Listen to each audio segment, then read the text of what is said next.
Okay, so karon nga time, we'll try to solve problems on chapter 1 which has a title Units and Physical Quantity. So mag-solve tog mga problem atong sulbon ning problem dani sa book kaning atong textbook nga gihatag for General Physics 1. So let's try to do problem 1. Okay, so mo ni ang problem 1.1.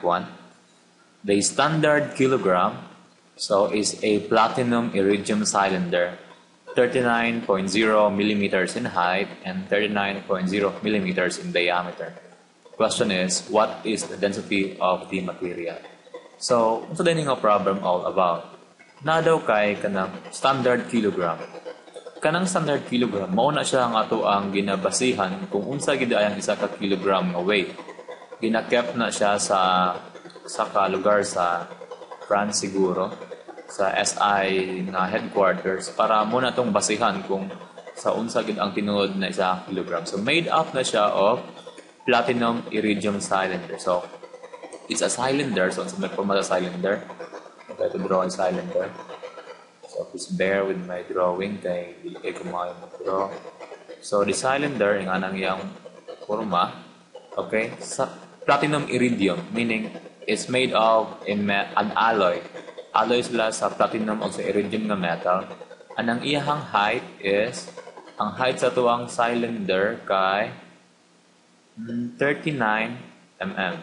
So, kanang height niya dana, tas on is, oh no, keep. Okay, so ang iyang katason kay 39 mm. Okay? And ang ihang diameter. So ang diameter sa tuwang cylinder is 39 mm pod.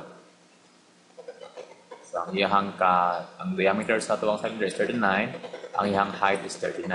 Ang question lang is, what is the density?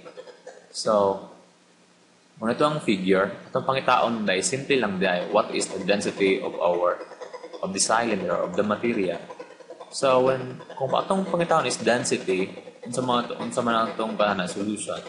Well, we know that density, rho ang atong symbol na ginagamit diri for density, equal lang na siya sa mass, okay? Mass sa imuhang material over sa iyahang volume. Okay? Ana lang. Mass sa material nimo over sa iyahang volume.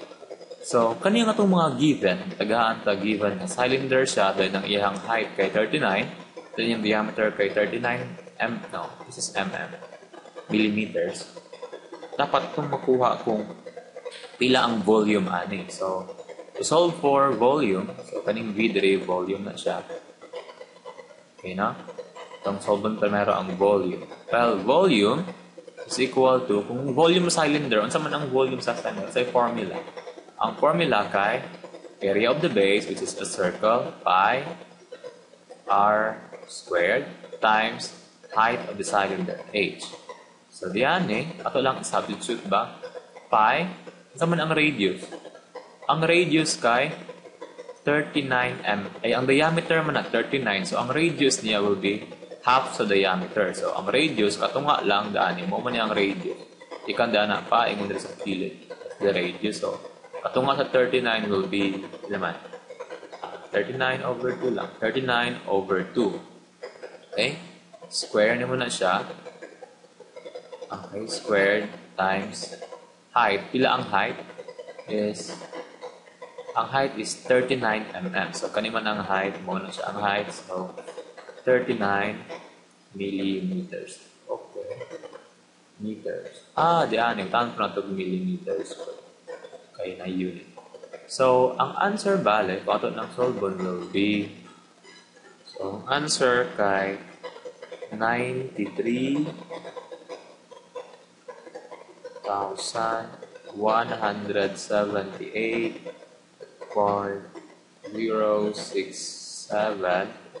Ang unit will be, kana siya, mm squared times mm will be millimeter cube, or cubic millimeters. Tingnan mo na ang unit. But, kung standard itong gamiton ng mga units, dili man ang standard unit of length or volume kay dili man mm, mm cube, but cubic meter. So, ato na siyang i-convert into cubic meter. So, ato nang buhaton kay, ato lang siyang multiplyan o conversion.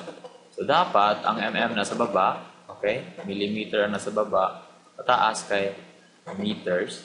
Okay, so atong naibawaan, kabalutan na in a 1 meter, there's 1,000 millimeters. Kanya kay cube ba na siya, we raise this to cube. So, bali ani, 1 m cube is equivalent to 1,000 raised to cube mm cube. So, yung ano? But take note na kaning 1,000, erase po na ito cube. Dili kay 1,000 lang na siya. So, sulatan na naman yung erase to cube. Ang answer ana will be 9.3178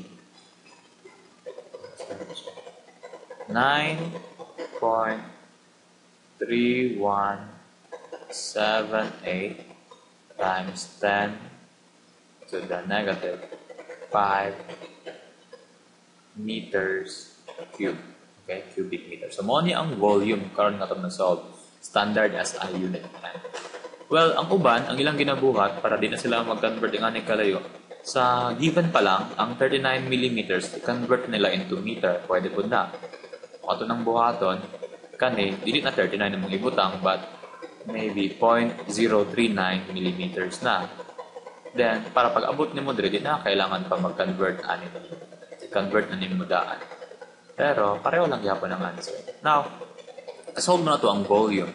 Ang problema na lang, para makuha ang density, kailangan ka dapat og mass. Kung sa dayang mass ato ang cylinder, gihatag ba ang mass? Mura dili kayo halata ang gihatag, but take note, kani siya nga cylinder, mao ni ato ang standard kilogram. Meaning, ang timbang ani, isa gyud ka kilogram. Okay? So, ang mass day ani kay 1 kilogram. Kaya mao man ang standard kilogram. So, ang mass is 1 kilogram. So, therefore, we have 1 kilogram ang mass. Ang volume is 9.3178 times 10 to the negative 5 m cube. And therefore, ang answer for density, kaya mo nang i-divide 1 divide the denominator, will be, so hingon sa calcu, ang answer kay, i-divide nimo na 10 732.14 unit kay kilogram per m cube. So, muna ang answer sa calculator ba? Atong i-check kung mo bang answer sa ihatag ng answer sa libro. Atong ilang thousand. Bam! Dili mao ang answer na to. Okay? Ang answer sa libro kay 2.15 lang. So, times 10 to the negative 4. So, naaday mali. So, ahaman day ko na sa'yo. Dang. Nasa'yo ko pag solve sa volume. Okay? So, nag-careless ko ba? Kung pag-solve ko sa volume ganina, akong gibuhat is 39 times 39 times 39. Kay duhaman, 39 times 5. I-divide lang na ako 2. Kalimot ko nga ang 2, napam din ay square. So, dapat, kung mag-divide ay kuha na siya dapat. 39 squared over 4. So, morning nga, nanumbra na kong answer. Supposed to be, ang answer lang dahil ani will be, masayot ko pag-butang. So, part, gina siya nga, mamalig ka. So, 46,000 lang. So, let's try to look na asa, no? Malik siya. Dapat, ang answer ana is 46,000 lang ba?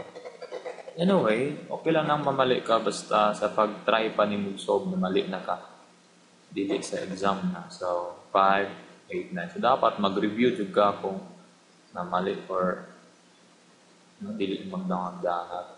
So, 0.034. Then, of course, kani siya, mahimo na ni siya na divide na ito na 1,000 cube.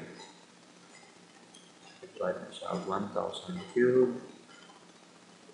1,000 ang answer will be, instead of 9.3178, ang answer natin, ang volume di ay dito mo itong volume. Ang actual volume will just be half of that, which is 4.658 times 10 to the negative 5. So, muna ang volume atong gamiton din eh. So, save yan siya.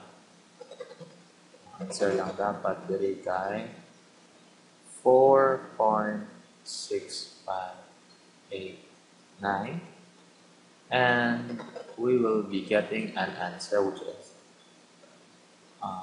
times 2 aning niya. Divide na siya. So 1 divide this one, the answer will be,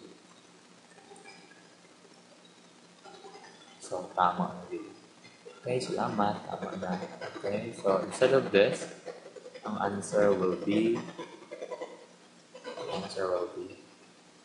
21,464.27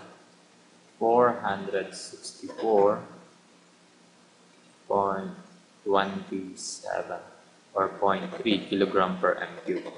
Pero, since ang given kay tagtulo raman ka ang atong mga given dana kay tulo lang ka significant figure, so 9.0, so dapat ang atuang answer will be kaning 1 daghan magina siya decimal places. Dili na siya kay 1 lang na siya, but pwede na siya 1.00.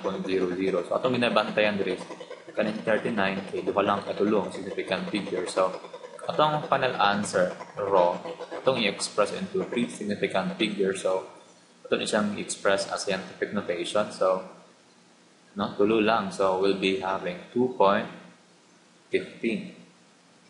Okay? So times 10 to the tulo lang man, kano siya 2.15. Man dahil i-move na to ni siya by ila ka steps. 1, 2, 3, 4. So 2.15 times 10 to the positive 4 kilogram per m cube. So mo ni ang answer sa tuwang density. Tama ni siya sa libro. So in this problem, in summary, atong gibuhat kay tayo pag-sketch ang unsa day ang figure. Cylinder man daw siya. So, inana mo siya glata ba? Pero filled ni siya with the material that we have, which is platinum iridium. Gahit ni siya, anong platinum iridium man? Kay, kaning platinum iridium, di ni siya mukuro, dili tayaon. So, kaning ating bang mao lang gihapon nino, kanang dili siya mag-change of mass. Kay, wala siya niya, di siya mo react kay alloy. This is a good alloy of two materials na dili kayo nag-react. So, maket niya ang iyang mass. So, siya. So, I have a call.